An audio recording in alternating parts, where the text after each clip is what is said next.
Come, come, whoever you are, wanderer, worshipper, lover of leaving. Ours is no caravan of despair. Come, yet again come. Come, come, whoever you are, wanderer, worshipper, lover of leaving. Ours is no caravan of despair. Ours is no caravan of despair. Ours is no caravan of despair. Ours is no caravan of leaving. Ours is no caravan of despair. Ours is no caravan of despair. Ours is no caravan of despair. Ours is no caravan of leaving. Ours is no caravan of despair. Ours is no caravan of despair. Ours is no caravan of despair. Ours is no caravan of leaving. Ours is no caravan of despair. Ours is no caravan of despair. Ours is no caravan of leaving. Ours is no caravan of despair. Come, yet again come. You are welcome here. No matter your religious beliefs or lack of belief, you are welcome here. No matter your age, sex, sexual orientation, or gender identity, you are welcome here. No importa tu ciudadanía, tú estás bienvenido aquí.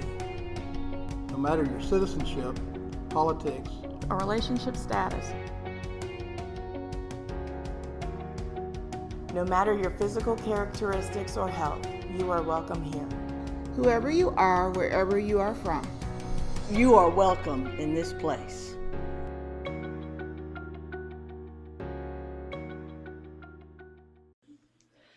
Good morning and welcome to the Unitarian Universalist Fellowship of Montgomery online worship for December 6th, 2020. My name is Lynn Hopkins, and I am honored to serve as the minister of this congregation.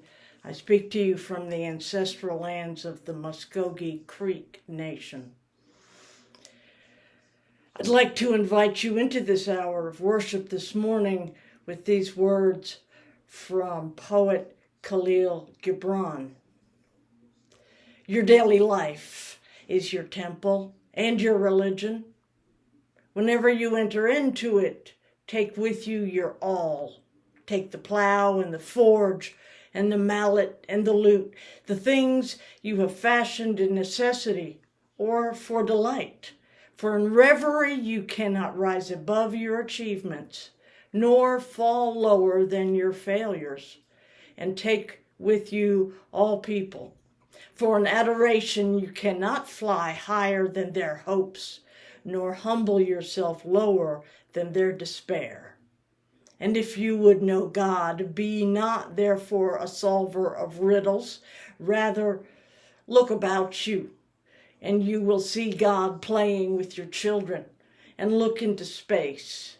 You shall see God walking in the cloud, outstretching God's arms in the lightning and descending in rain. You shall see God smiling in flowers, then rising and waving God's hands in trees.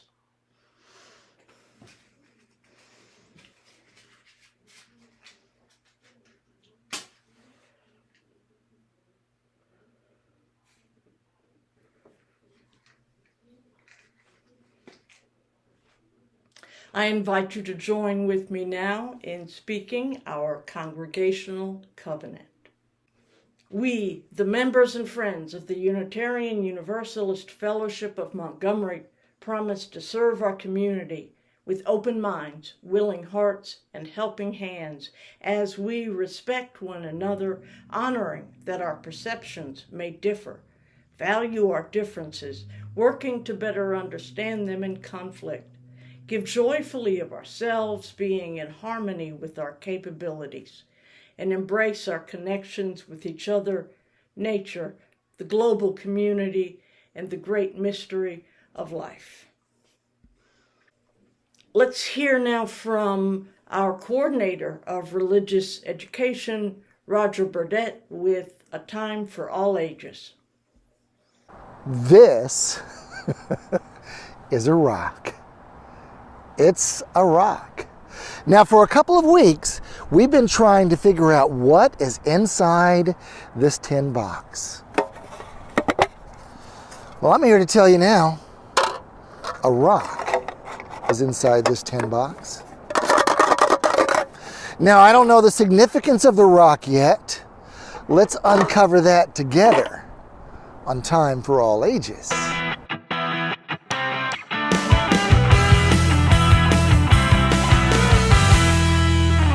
So the story that we've been going through for the last few weeks, courtesy, by the way, of New South Books, is Greenhorn. It's set in 1946 Brooklyn in a yeshiva. It's a school, which is why I'm in front of a school today.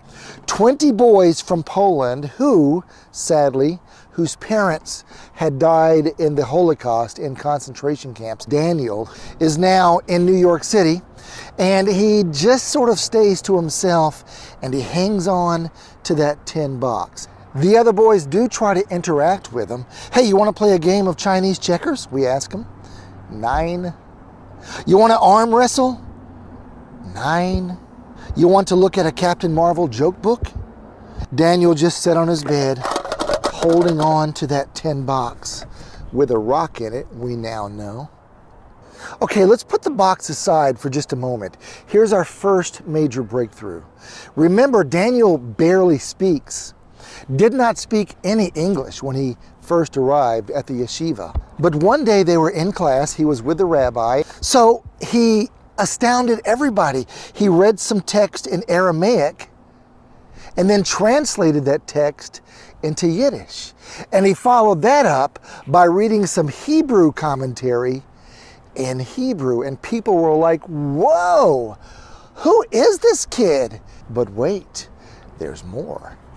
Sometime after that, some bullies were messing around with our narrator, Aaron. Now remember, Aaron stutters. And some bullies were messing around with Aaron because of his stuttering. And suddenly, they heard these 4 words: "Get back off, fatso." So they looked around, they were like, who said that? Where did that come from? It came from Daniel. From that day forward, he spoke nothing but English. So the story progresses. Some of the boys got bold and they said to Daniel, hey, look, we have a sister who's 3 years old. She carries a blanket around with her, but she's a 3-year-old child. You carry this box around with you. Have you lost your marbles? And that gets us to the last part of this episode, where we have another step forward in our plot. So I'm going to actually read this. Of the 4 of us, this is the narrator, Aaron, who stutters. I keep saying that, but I'm finding out that there is something significant that plays into our story about his stuttering. Of the 4 of us, I was always the last one to fall asleep. First, Bernie and Reuben started to snore like trains pulling out of Marcy Avenue, and then Daniel made a rustling sound that meant he was sliding his tin box under the pillow. A couple of times I called out to him, hey, Daniel, you asleep yet? But he never answered. Well, one night, after Bernie and Reuben started snoring, I heard something fall on the floor. And apparently, it sounded something like this. I threw off my blanket and I inched my way in the dark over to Daniel's bed. Daniel, I think maybe you dropped your little box, I whispered. When I took a few steps closer, I saw the tin box on the floor, and something had fallen out. Something had fallen out. Daniel, I said, what do you got there? It looks like a rock or something. You collecting rocks, Daniel? I turned it over. How come it feels sticky and sort of greasy? But Daniel was fast asleep. He didn't answer. So I put the rock in the box and I put it over by his pillow. I had started to inch my way towards my bed when I turned around and I whispered, "Hey, Daniel, friends don't keep secrets. So I'm going to tell you my secret now. See, I want to be a rabbi like my father. But Reuben and Bernie and all the guys, they would laugh at me if they knew. How does a guy who stutters become a rabbi?" That actually chokes me up a little bit. I think that's sweet. We know two things. There's a rock in the box, but we don't know the significance of the rock, so you're going to have to come back next week and find out. And we know that our boy Aaron, who stutters, wants to be a rabbi like his papa. Come back next week. Let's push this story along. Greenhorn. Thanks for joining us. Have a great week.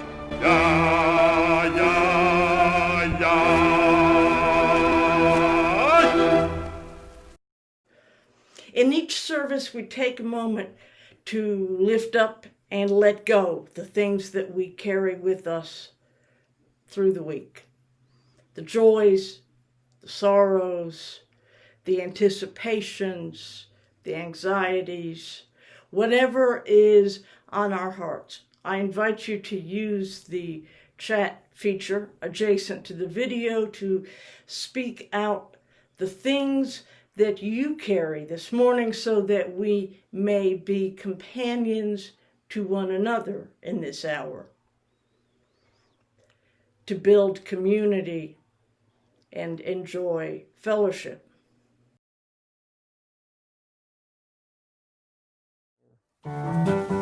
Spirit of life, come unto me, sing in my heart all the stirrings of compassion, flow with the wind, rise in the seas, move in my hand, giving life a shape of justice, roots hold me close, wings set me free, Spirit of light, come to me, come to me. It is the practice of this congregation to share the undesignated contributions with an organization doing the work on the ground to which we are dedicated in principle. Now, when we're meeting in person, this is a thing that we do on a monthly basis. The organizations are selected by the Social Action Committee. And since we've been meeting online, since we can't actually pass the baskets, we have extended the period to quarterly. So now we have been selecting a recipient for each quarter. And for the final quarter of this year, the Social Action Committee has selected the Minister's Discretionary Fund. This is a way that your contributions can be used to help members and friends through times of emergency.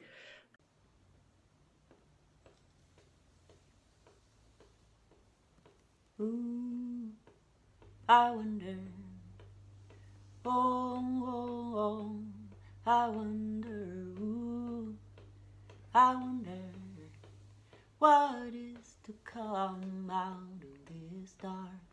Ooh, I wonder, oh, I wonder, ooh, I wonder what is to come out of this dark. I've been moving to the darkness, moving to the dark, moving to the darkness. I wonder where the light is, when the in open singing. Ooh, I wonder.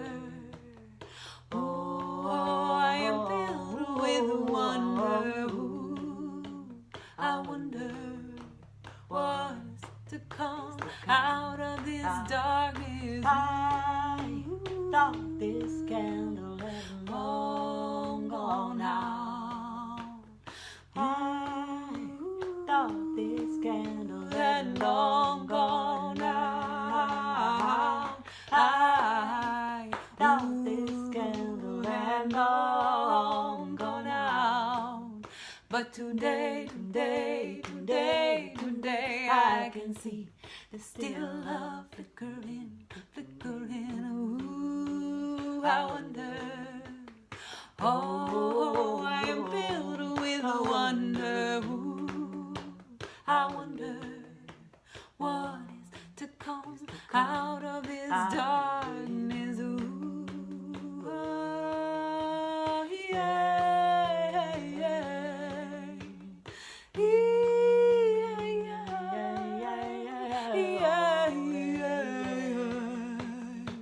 Ooh la la la, yeah, yeah, yeah, la la la la la la la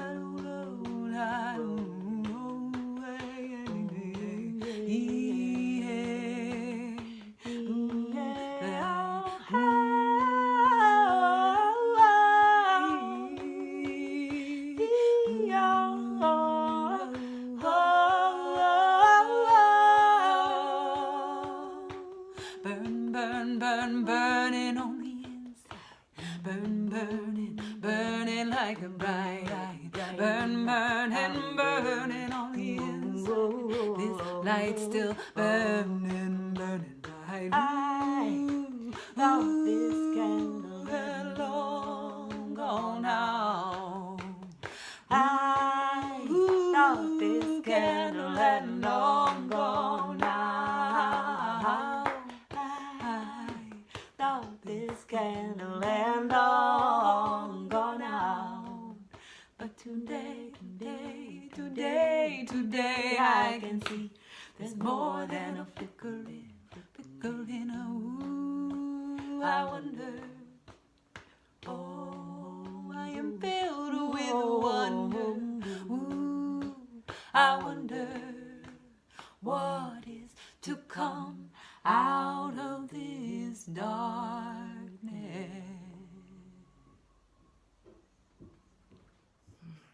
So for the final weeks of the calendar year, I've been going through the 7 principles, and we're up to number 4. We, the member congregations of the Unitarian Universalist Association, covenant to affirm and promote a free and responsible search for truth and meaning. Most of the time, discussions of this principle focus on what it means for a search to be responsible as well as free. That's not where I'm going today. I've done that, and no doubt I'll do it again. But right now that feels like well-worn pavement. In this series, I'm really trying to dive into areas of these words that often get overlooked. So as I took up the language of this principle in preparing for this week, I remembered something that I read, written by a colleague. It may have been in UU World or on one of the minister's blogs. I can't remember, and I couldn't find it. I just remember that it was a minister that I was acquainted with who really objected to the language of this principle because, he said, we search for truth, but you can't search for meaning. Meaning is not found. We make meaning. We make meaning from the truths that we encounter. Generally speaking, I think that's true.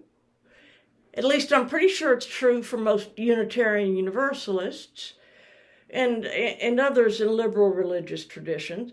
As I recall my Methodist upbringing, as a child, it seemed like Sunday school teachers and ministers were really trying to impart not just the truths, but also the meaning.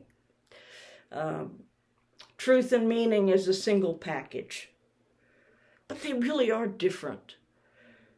First of all, there's kind of two categories of truth, right? There's the world of physical reality, of demonstrable, verifiable fact, science, history, math, that sort of stuff.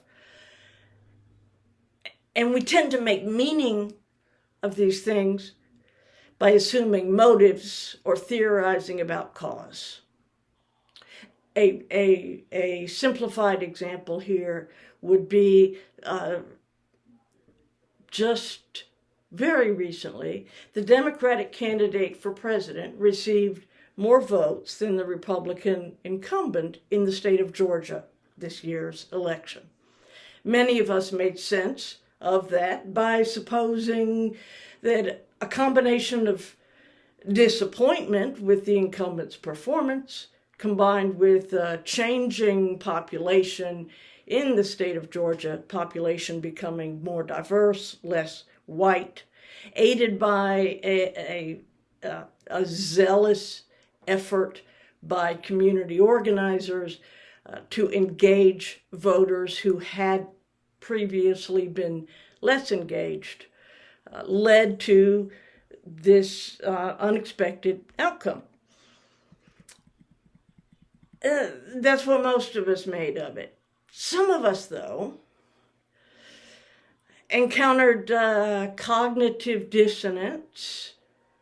And so some of us made sense of the outcome by assuming that democracy had failed, that there had been a conspiracy of malfeasance, a corruption of the process that included manufacturing votes for the challenger and destroying votes for the incumbent, and fraudulent reporting in areas of the state that are most densely populated by Black and brown people, despite there being no evidence of any of this.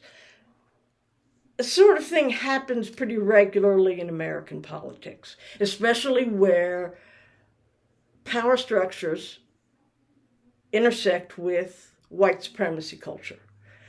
People tend to resolve their inner conflict when confronted by unwelcome reality by a bizarre reasoning process that can scarcely be called reasoning.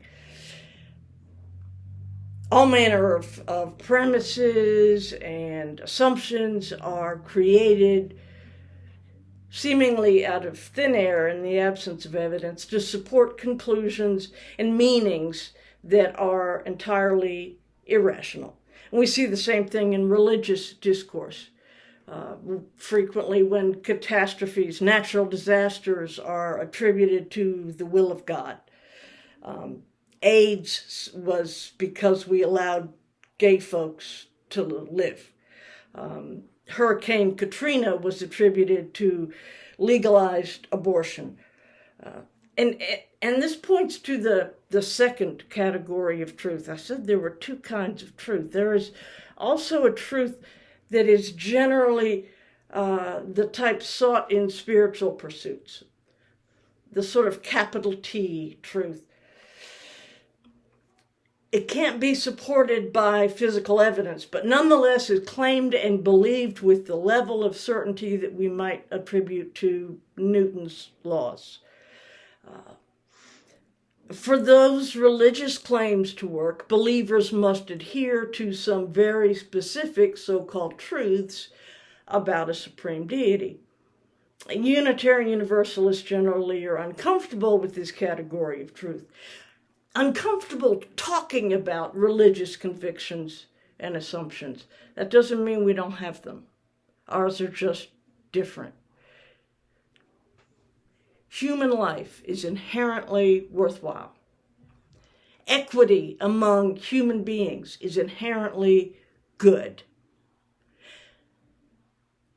The final answers, the truths about ultimacy and eternity, about the things that lie beyond sensory experience, about things that some of us might refer to as God, these things are inherently unknowable.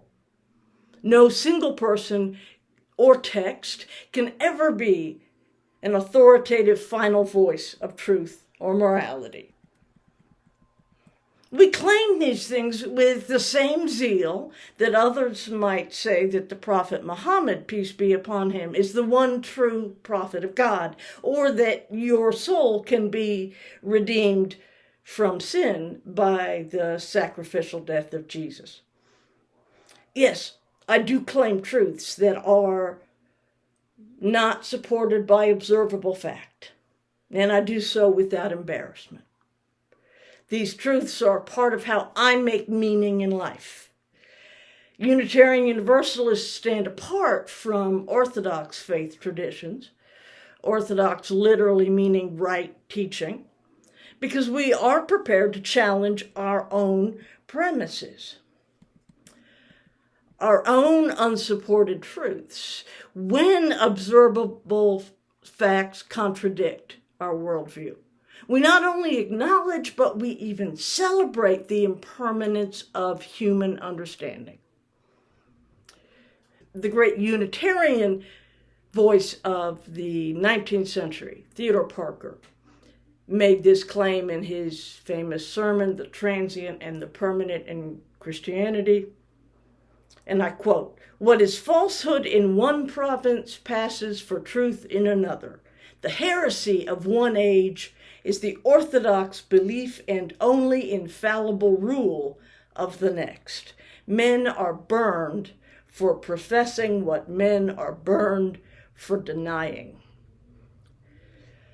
Parker concludes that the one element of true religion, the permanent, of all the various forms that human religion may take, is love. All the rest is just how we fill in the blanks. And those things will vary from culture to culture, from age to age. Those truths, no matter how true we find them to be, are always subject to change. That is the nature of this second category of truth. Meaning is always messy, subjective, and often elusive. It's been a pursuit of human beings probably for as long as there have been human beings. Meaning, particularly what we refer to as the meaning of life, has been the focus and aim of philosophers and theologians throughout history.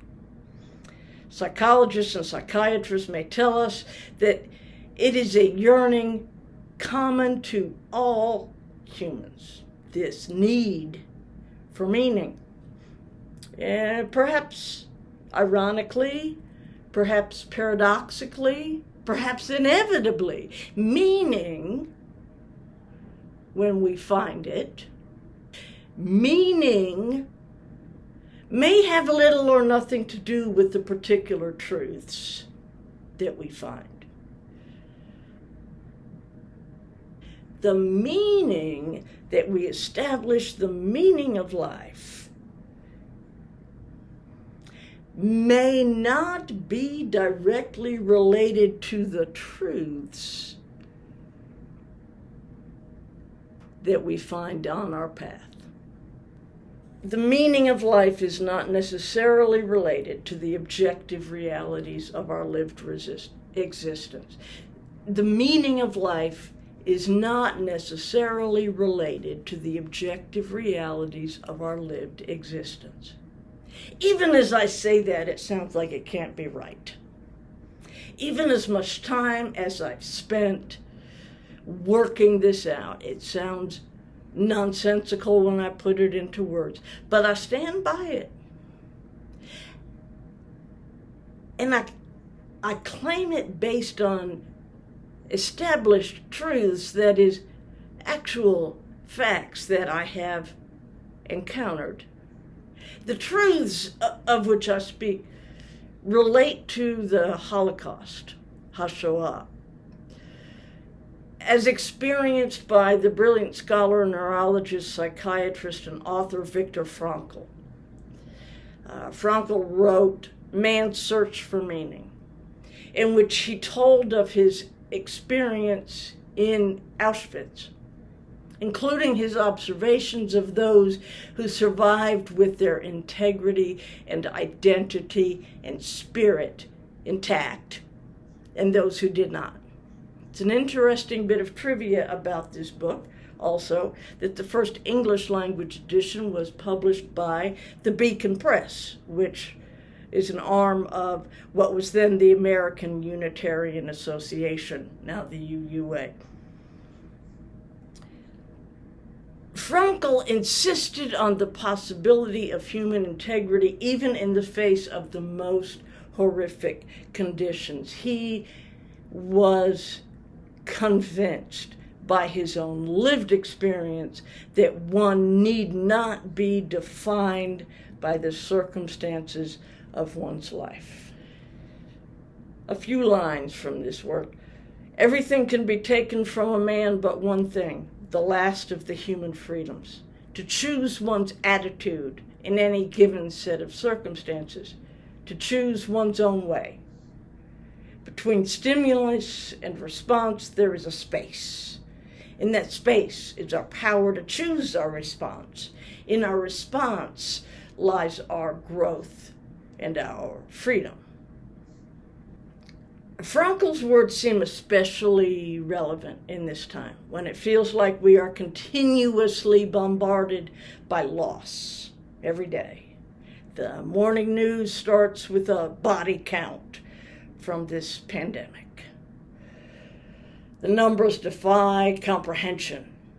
Each day's toll is nearly equal to September 11th, 2001. Which was, until recently, the most horrific day of American history, the day that changed the world and left an indelible imprint on each of our memories. And we now lose that many every damn day. Most of the lives lost are strangers, not quite real to us.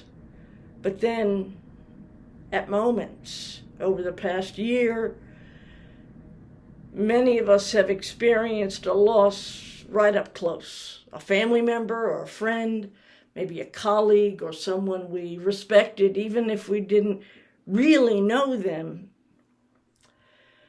But it feels impossible to properly acknowledge and grieve the particular personal loss in a world that loses so much day after day. It's easy to feel overwhelmed, disconnected, broken. If we aren't careful, it's easy to give up hope on this world, so apparently disordered and chaotic and loaded with pain. Now, I want to be clear, I am not in any way equating or suggesting an analogy of the pandemic with the Holocaust. The circumstances are worlds apart, but we can see some of the effects, the collective despair and nihilism, the self-destructive desperation that Frankl narrates in his account in the lives of people all around. Maybe they're even creeping into our own spirits on sleepless nights when we let our guard down. This is why I think his words can speak to us in this moment, offer us some wisdom about this elusive meaning that is the object of our relentless search. And so I want to offer you a brief passage. If there is a meaning in life at all, then there must be a meaning in suffering. Suffering is an ineradicable part of life, even its fate and death. Without suffering and death, human life cannot be complete.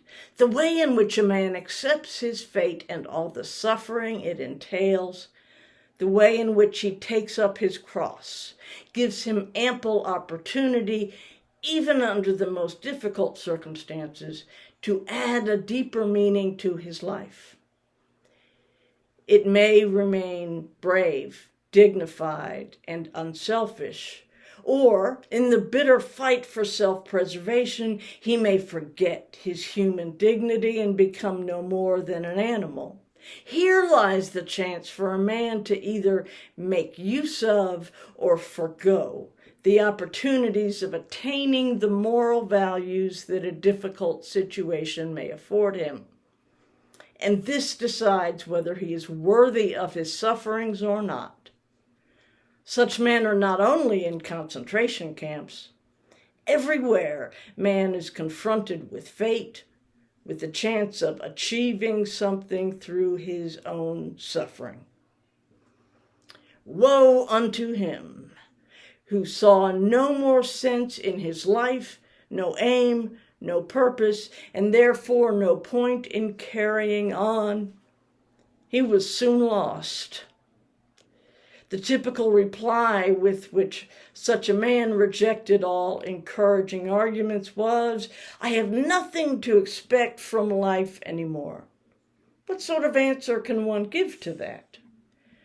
What was really needed was a fundamental change in our attitude toward life. We had to learn ourselves, and furthermore, we had to teach the despairing men that it did not really matter what we expected from life, but rather what life expected from us. We needed to stop asking about the meaning of life and instead to think of ourselves as those who were being questioned by life daily and hourly.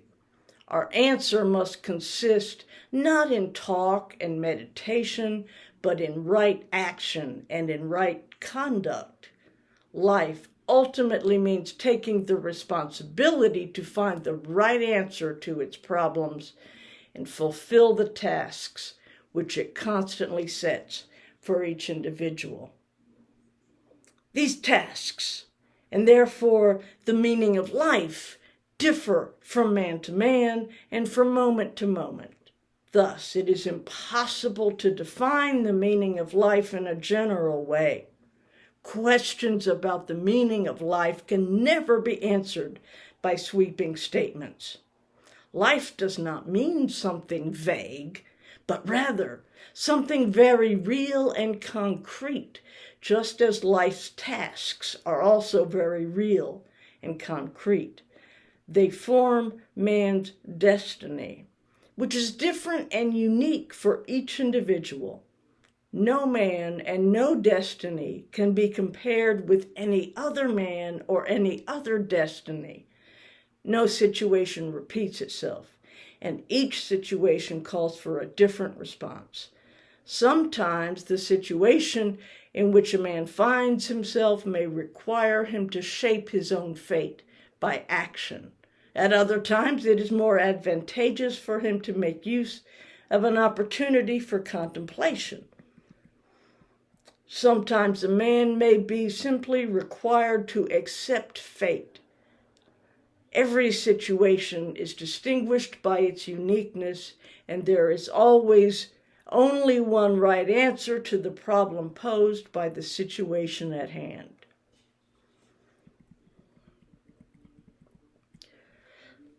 I'm not sure I would take any of this very seriously did I not know that it comes out of this man's experience inside a Nazi death camp.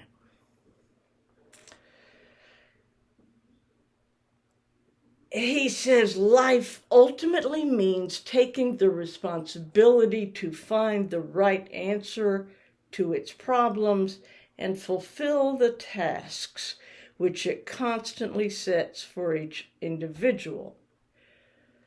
So the meaning of life is contained in the living, in the facing of circumstances with integrity in the present moment. We do what is before us, like it matters, and it matters because we do it.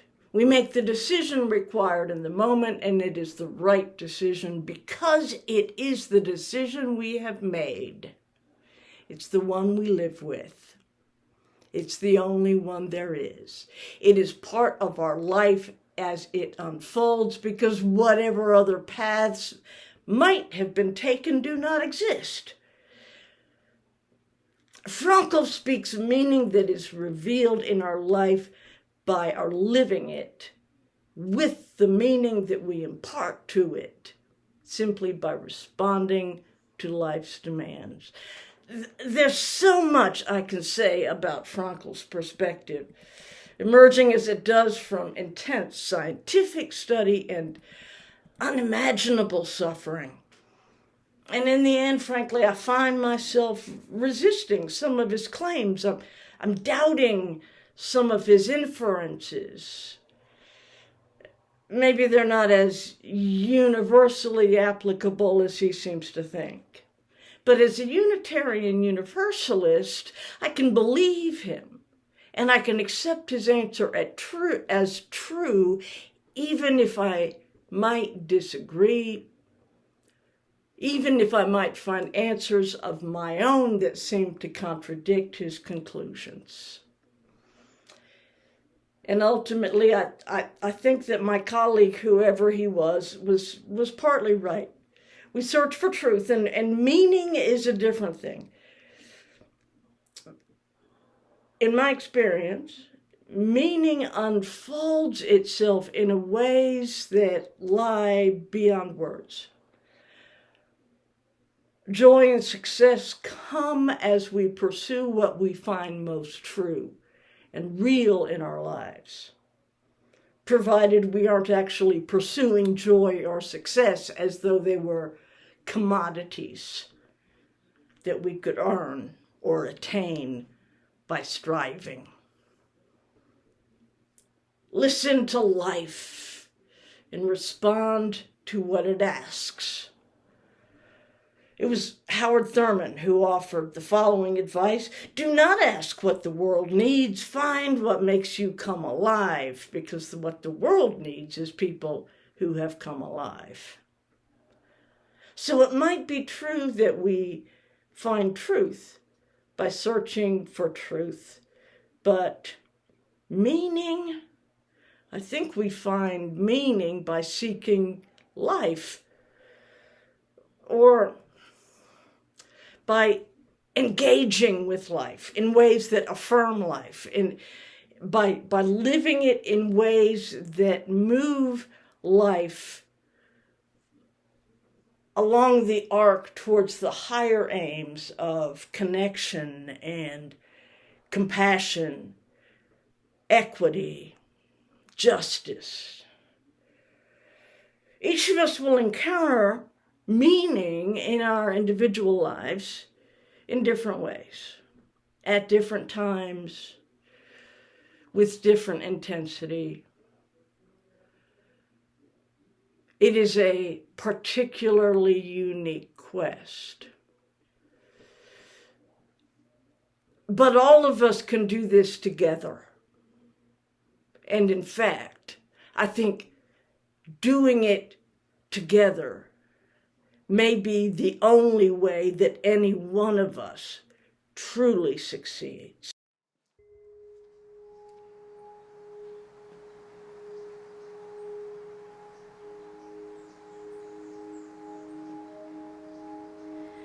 I've been waiting for answers. I've been waiting a long, long time. If I open the door, won't you come inside? My heart's begging for mercy. How much longer can I sit still and be hopeful and doubting and torn inside?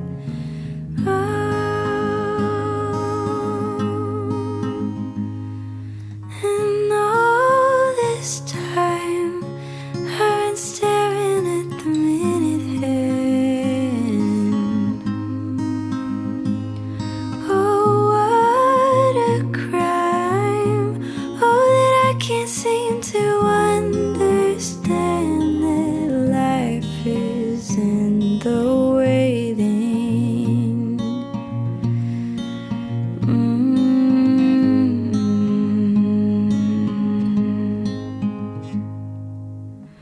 I've been working on patience, trying to trust in the timing of my tiny existence. I come alive. I stood still in the twilight. I found peace in the quiet things. How could I wish away all the in between?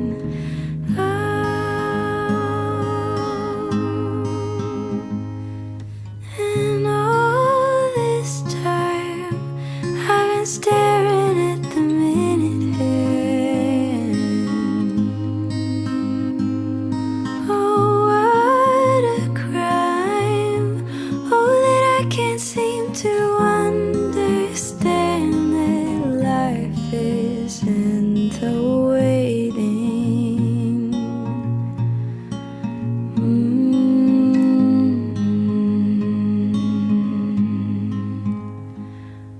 And I find there's no knowing of a right time. No, we could keep you waiting all night for it.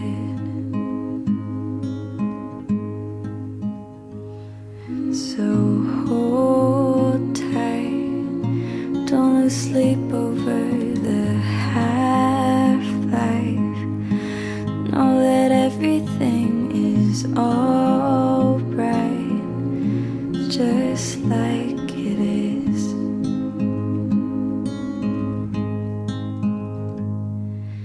And all this time I've been staring at the minute hand. Oh, what a crime. Oh, that I can't seem to understand that life is in the waiting.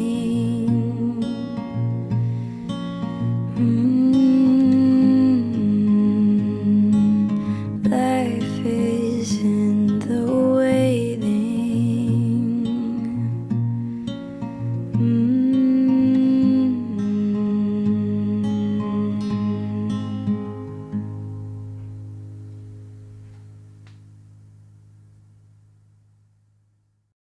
Oh, what a crime. Oh, that I can't seem to understand that life is in the waiting.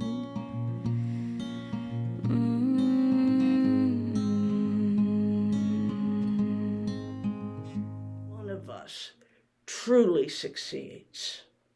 May it be so. Come join us for our second hour discussion. watch your email. Some of the weekday events have been on a sort of shifting schedule and are still finding their footing, especially through the holidays. Things are going to change. So keep an eye on your email. The Beacon Weekly also contains a link to the directory, so you can directly reach out to the contact person if you're not sure about meeting times.